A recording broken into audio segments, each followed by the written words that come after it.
नमस्कार, मैं वीरेश ठाकुर हार्दिक अभिनंदन करता हूं एचपी शिक्षा चैनल पर। तो अभी मौजूद हुए हैं आपके समक्ष सुबह की ताज़ा खबरों के साथ।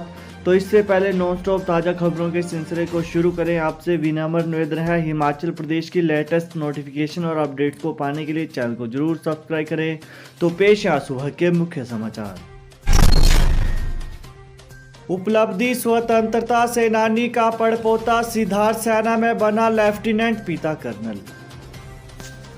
हिमाचल प्रदेश के ऊना जिले के उपमंडल बंगाणा के ठंडुआ के Siddharth Sharma OT officer training academy Gaya से पास आउट होकर सेना में शामिल हो गए। सिद्धार्थ शर्मा अपने पिता के बाद चौथी पीढ़ी की सैनिक परंपरा को आगे बढ़ाने वाले ऑफिसर हैं।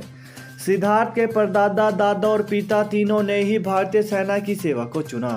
परिवार को उम्मीद है कि सिद्धार्थ चौथी पीढ़ी के साथ अपनी पांचवी पीढ़ी को भी राष्ट्र सेवा के प्रति समर्पित करते हुए आगे बढ़ाएंगे।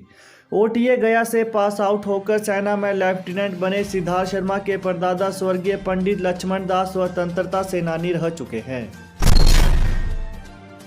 विधानसभा शीत सत्र, जगत सिंह नेगी बोले, विधायकों के प्रतीक के रूप में दोबारा लौटाई जाए झंडी। विधायकों के प्रतीक के रूप में दोबारा झंडी लौटाई जाए, यह मांग कांग्रेस के विधायक जगत सिंह नेगी ने विधानसभा अध्यक्ष के समक्ष रखी। उन्होंने कहा कि आज एक जिला परिषद अध्यक्ष, सेशन जज, वाइस चांसलर के पास भी झंडी है, तो विधायकों को झंडी देने में क्या दिक्कत है? इसमें कौन सा सरकार का पैसा खर्च होगा? उन्होंने कहा कि पुराने समय में जो राजा महाराजाओं का माहौल होता था, उसी तरह आज हर जिले में कलेक्टर का माहौल है। आज विधायकों को अपना काम करवाने के लिए डीसी कार्यालय में लाइनों में लगना पड़ता है। मनरेगा की मजदूरी समय से जारी न करने वाले अफसरों पर होगी कार्रवाई, मंत्री ने विधानसभा में किया ऐलान। हिमाचल प्रदेश में मनरेगा मजदूरों को 5 माह तक वेतन न मिलने के मामले में दोषी अफसरों और कर्मचारियों पर कार्रवाई की जाएगी। पंचायती राज मंत्री वीरेंद्र कंवर ने मंगलवार को विधानसभा में प्रश्नकाल के दौरान कहा कि इस मामले में दोषियों के खिलाफ कार्रवाई के आदेश दे दिए गए हैं। प्रश्नकाल के दौरान विपक्ष ने आरोप लगाया कि मनरेगा में मटेरियल कंपोनेंट का पैसा चुकता नहीं किया गया है। मजदूरों को समय से भत्ता न देने पर भी सवाल उठाए गए। मनरेगा के मस्टरोल में भ्रष्टाचार के भी आरोप लगाए गए। विधायक जगत सिंह नेगी के सवाल के जवाब में मंत्री ने कहा कि 2018-19 में मनरेगा के तहत 270 लाख कार्य दिवस की जगह 280 लाख कार्य दिवस अर्जित किए गए। 2020-21 में लक्ष्य से अधिक 336 लाख कार्य दिवस अर्जित हुए हैं। इस साल 250 लाख की एवज में 233.94 लाख कार्य दिवस अर्जित कर लिए गए हैं। चालक को पड़ा हार्ट अटैक, टैक्सी साइड में लगाते ही तोड़ा दम, पर्यटकों की बचाई जान। टैक्सी ड्राइवर सुरेश की मुस्तैदी से कई पर्यटकों की जान बच गई। टैक्सी ड्राइवर सुरेश चंडीगढ़ से मनाली के लिए पर्यटकों को लेकर जा रहे थे। जैसे ही वो हिमाचल प्रदेश के जिला बिलासपुर में पहुंचे तो उन्हें हृदयघात होने का आभास होने लगा। सुरेश ने टैक्सी सड़क के किनारे खड़ी कर दी और कुछ ही देर में सुरेश की मौत हो गई। सुरेश कुमार नगरोटा सूरिया की पंचायत बनतुंगली का रहने वाले थे। वे चंडीगढ़ में टैक्सी चलाकर परिवार पाल रहे थे। सुरेश अपने पीछे 3 बेटियां और पत्नी छोड़ गए हैं। पंचायत प्रधान सुरेश कुमार, उप प्रधान राम स्वरूप, सतीश मेहरा, रमेश कबीर ने सरकार से सुरेश के परिवार को आर्थिक मदद देने की अपील की है। शेरी मंच पर गैंगरेप के आरोपियों को धूप में बिठाकर खिलाया खाना, एसपी ने दिए जांच के आदेश। गैंगरेप के आरोपियों ने कोर्ट में पेशी के बाद आराम से भीड़-भाड़ वाले हिमाचल प्रदेश के मंडी जिले के शेरी मंच पर मंगलवार दोपहर काफी समय तक धूप सेकी और परिजन की ओर से परोसे गए तरह तरह के पकवानों का आनंद लिया। पुलिस टीम इस दौरान आरोपियों के साथ बैठकर सब देखती रही। आरोपियों पर इस तरह की पुलिस की दरियादिली चर्चा में आ गई और मामले की सूचना एसपी मंडी को पहुंच गई। एसपी मंडी ने तुरंत संज्ञान लेते हुए प्रारंभिक जांच की और ड्यूटी में कोताही पाए जाने पर पूरे मामले में जांच बिठा दी है। वहीं एएसपी मंडी को जांच का जिम्मा सौंपा गया है और पूरे मामले की रिपोर्ट 3 दिन के भीतर मांगी गई है।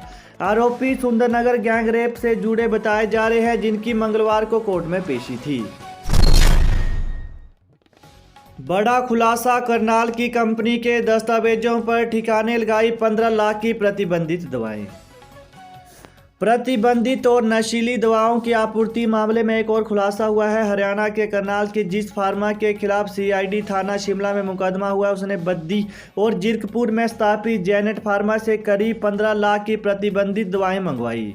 इसके लिए उसने फार्मा का लाइसेंस, परचेज ऑर्डर की कॉपी और जीएसटी नंबर आरोपित जेनेट कंपनी को दिया है। जेनेट ने लाखों की दवाएं उसके नाम से ट्रांसपोर्ट के जरिए करनाल के बजाय कहीं और ही भेज दी। करनाल की कंपनी के केवल कागजात लिए गए। जब नारकोटिक्स ब्यूरो ने स्टॉक रजिस्टर चेक करवाया तो वो दवाओं की सेल नहीं दिखा पाया। नई व्यवस्था, हिमाचल में टीसीबी में शामिल पुश्तैनी भूमि मालिकों को पास नहीं करवाना होगा भवन का नक्शा। हिमाचल प्रदेश में town and country planning TCB विभाग में शामिल पंचायत के लोगों को भवन निर्माण के लिए नक्शा पास कराने की जरूरत नहीं है। ये लोग पंचायत सचिव से एनओसी लेकर घरों में बिजली और पानी के कनेक्शन लगा सकते हैं। यह व्यवस्था पुश्तैनी, पुश्तदर, पुश्त भूस्वामियों के लिए होगी। अगर पंचायत में किसी दूसरी पंचायत व अन्य लोगों ने जमीन खरीदी है और वो भवनों का निर्माण करना चाहते हैं तो ऐसी स्थिति में व्यक्ति को टीसीपी से नक्शा पास कराना अनिवार्य रहेगा। खेलकूद प्रतियोगिताओं के चलते कॉलेजों में परीक्षाओं का शेड्यूल बदला। हिमाचल प्रदेश विश्वविद्यालय एचपीयू की देरी से शुरू हुई इंटर कॉलेज खेल और पाठ्येतर गतिविधियों, यूथ फेस्टिवल और कॉलेजों में सोशल डिस्टेंसिंग के साथ ओड इवन में चल रही कक्षाओं के चलते अधिकतर कॉलेजों के अकादमिक शेड्यूल में बदलाव करना पड़ा है।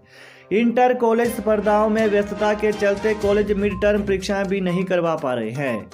इसके अलावा राजधानी के सिर्फ RKMV ने 12 दिसंबर से मिड टर्म परीक्षाएं शुरू की हैं जो 22 दिसंबर तक चलेंगी। हिमाचल में 2 संक्रमितों की मौत, 17 विद्यार्थियों समेत 38 लोगों की रिपोर्ट पॉजिटिव। हिमाचल प्रदेश में मंगलवार को 2 और कोरोना पॉजिटिव मरीजों की मौत हो गई। जिला शिमला के 63 वर्षीय पुरुष और 52 वर्षीय महिला ने दम तोड़ दिया। वहीं प्रदेश में 17 विद्यार्थियों समेत 38 लोगों के कोरोना टेस्ट की रिपोर्ट पॉजिटिव आई है। प्रदेश में सक्रिय मामलों की संख्या 520 रह गई है, जबकि कोरोना संक्रमितों की मौत का आंकड़ा 3845 पहुंच गया। वहीं कोरोना की जांच के लिए 5134 लोगों के सैंपल लिए गए। इसके अलावा बात करें तो जवाहर नवोदय विद्यालय कुनिहार में मंगलवार को फिर 17 बच्चे कोविड पॉजिटिव पाए गए। 2 दिन में यहां 32 विद्यार्थी पॉजिटिव आए हैं। इससे विद्यालय प्रशासन और स्वास्थ्य विभाग में हड़कंप मच गया है। मंगलवार को स्वास्थ्य विभाग की टीम एक बार फिर नवोदय विद्यालय पहुंची और उन स्टाफ कर्मियों व विद्यार्थियों के कोरोना टेस्ट लिए जिनके सोमवार को टेस्ट नहीं हुए थे। विभाग ने विद्यालय में मंगलवार को 223 बच्चों के टेस्ट किए, जिनमें 17 बच्चे पॉजिटिव पाए गए, जबकि 35 RT-PCR टेस्ट स्टाफ के किए गए, जिनके सैंपल कसौली भेजे गए हैं। बुधवार से 2 घंटे की हड़ताल पर रहेंगे परिवहन तकनीकी कर्मचारी। पीस मिल वर्करों के समर्थन में आए। HRTC पीस मिल वर्करों की हड़ताल के बाद बुधवार से वर्कशॉप में बसों की मरम्मत कार्य देख रहे तकनीकी कर्मचारी भी पीस मिल के समर्थन पर हड़ताल पर जा रहे हैं। यह 15 दिसंबर से दोपहर बाद 2 बजे से शाम 4 बजे तक टूल डाउन स्ट्राइक करेंगे। यह हड़ताल तब तक जारी रहेगी जब तक कि प्रबंधन की ओर से इस बारे में कोई निर्णय नहीं लिया जाता है। वहीं 15 दिन से पीस मिल वर्कर हड़ताल पर हैं। पीस मिल कर्मियों के हड़ताल पर जाने से परिवहन निगम की वर्कशॉप में 500 बसें अभी भी मरम्मत के कारण खड़ी हैं। वर्कशॉप में तैनात तकनीकी कर्मचारियों पर भी काम का अतिरिक्त बोझ पड़ गया है। बसें खड़ी रहने से रूट तक प्रभावित होने लगे हैं। तो यही थी हिमाचल प्रदेश की सुबह की ताज़ा खबरें। तो हिमाचल प्रदेश की लेटेस्ट नोटिफिकेशन और अपडेट्स को पाने के लिए चैनल को जरूर सब्सक्राइब करें। Thanks for watching. जय हिंद, जय हिमाचल।